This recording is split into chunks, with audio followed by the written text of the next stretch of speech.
Assalamualaikum warahmatullahi wabarakatuh. Kembali lagi bersama Ustadz Hafid dari SD Islam Al-Mizan Surabaya. Untuk hari ini kita akan membahas tentang SKI Sejarah Kebudayaan Islam, tentang memahami strategi dakwah Rasulullah dan Piagam Madinah sebagai inspirasi kerukunan. Tentunya materi ini ada di dalam kelas 5 semester 1. Alokasi waktunya 3 jam pelajaran per pertemuan. Untuk selanjutnya yakni tujuan pembelajaran pada hari ini. Yang pertama, peserta didik dapat menganalisis strategi dakwah Rasulullah Shallallahu Alaihi Wasallam di Madinah sebagai inspirasi menghargai perbedaan dalam kebinekaan. Yang kedua, peserta didik dapat menganalisis Piagam Madinah sebagai kesepakatan perdamaian dengan kelompok non-muslim di Madinah. Untuk strategi dakwah Rasulullah di Madinah, yang pertama ada dialog dan musyawarah. Jadi Rasulullah Shallallahu Alaihi Wasallam menekankan dialog dan musyawarah dengan para penduduk Madinah, membangun hubungan harmonis dan saling menghormati. Yang kedua, keadilan dan kesetaraan. Rasulullah Shallallahu Alaihi Wasallam menerapkan prinsip keadilan dan kesetaraan bagi semua penduduk Madinah tanpa memandang agama ataupun latar belakang. Yang ketiga, membangun persaudaraan. Rasulullah Shallallahu Alaihi Wasallam menekankan persaudaraan antar manusia, membangun ikatan yang kuat di antara penduduk Madinah. Yang keempat, menjunjung tinggi toleransi. Jadi Rasulullah Shallallahu Alaihi Wasallam mengajarkan toleransi dan menghormati kepercayaan setiap penduduk Madinah, membangun kehidupan beragama yang harmonis. Kemudian peran Nabi Muhammad sebagai pemimpin di Madinah. Yang pertama, sebagai pemersatu umat. Jadi Rasulullah Shallallahu Alaihi Wasallam berhasil menyatukan penduduk Madinah yang beragam, membangun kesatuan dan kerukunan. Yang kedua, pelindung kaum lemah, yakni Rasulullah memberikan perlindungan bagi kaum lemah dan terpinggirkan, serta menjamin keadilan bagi semua. Yang ketiga, pembimbing masyarakat. Jadi Rasulullah mengajarkan nilai-nilai luhur agama, membimbing masyarakat Madinah menuju kehidupan yang lebih baik. Yang keempat, penyelenggara kehidupan. Jadi Rasulullah juga menetapkan aturan dan tata tertib masyarakat, menciptakan ketertiban serta kesejahteraan yang ada di Madinah. Selanjutnya yakni prinsip-prinsip dalam Piagam Madinah. Yang pertama tentunya prinsip keadilan serta kesetaraan.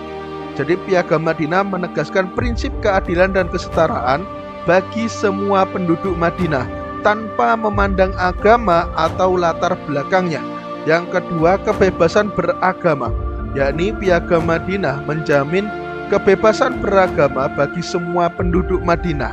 Setiap kelompok dapat menjalankan ibadah sesuai keyakinan masing-masing. Yang berikutnya yakni kerjasama dan saling menghormati. Piagam Madinah menekankan pentingnya kerjasama dan saling menghormati di antara penduduk Madinah, membangun kehidupan yang harmonis, serta menjadi perlindungan bersama. yakni Piagam Madinah mengatur sistem perlindungan bersama bagi semua penduduk Madinah, menjamin keamanan dan ketentraman. Untuk bentuk-bentuk perjanjian dalam Piagam Madinah, yang pertama perjanjian antar suku, yakni Piagam Madinah mengatur hubungan antar suku di Madinah, menciptakan kedamaian dan keadilan di antara mereka. Yang kedua, perjanjian dengan kelompok non-muslim. Piagam Madinah juga menetapkan hubungan yang harmonis dengan kelompok non-muslim di Madinah, menjamin hak dan kewajibannya. Yang ketiga, perjanjian dengan kaum muhajirin, yakni Piagam Madinah menetapkan hak dan kewajiban kaum muhajirin di Madinah, menjamin kesejahteraan dan keberlangsungan hidup mereka.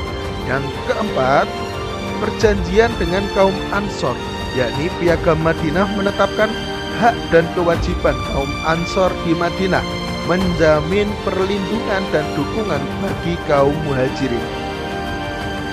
Untuk selanjutnya yakni penghargaan terhadap perbedaan di Madinah. Yang pertama, toleransi beragama.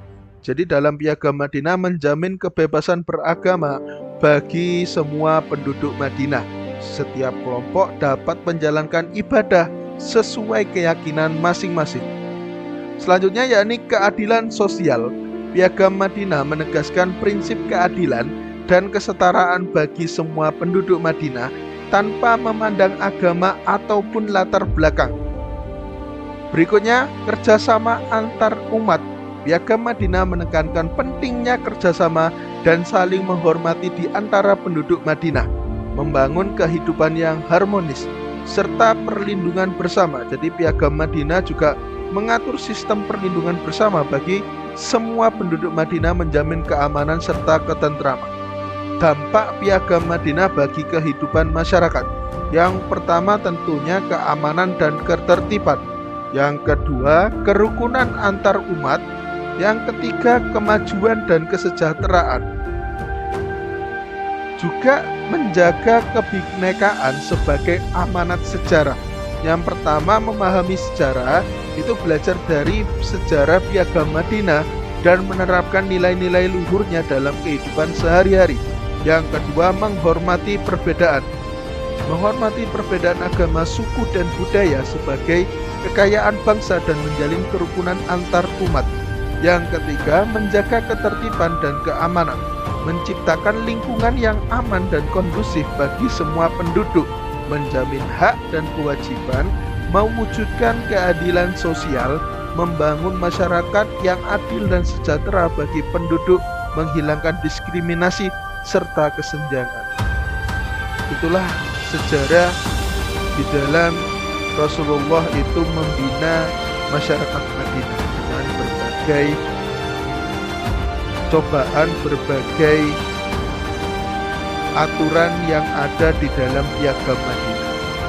Semoga akhlak dari Rasulullah dapat kita tiru dan dapat kita jalankan dalam kehidupan sehari-hari. Sampai di sini pembelajaran kali ini. Semoga pembelajarannya bermanfaat. Kita tutup dengan doa kafaratul majlis. Subhanakallahumma wa bihamdika asyhadu an la ilaha illa anta astaghfiruka wa atubu ilaik. Assalamualaikum warahmatullahi wabarakatuh.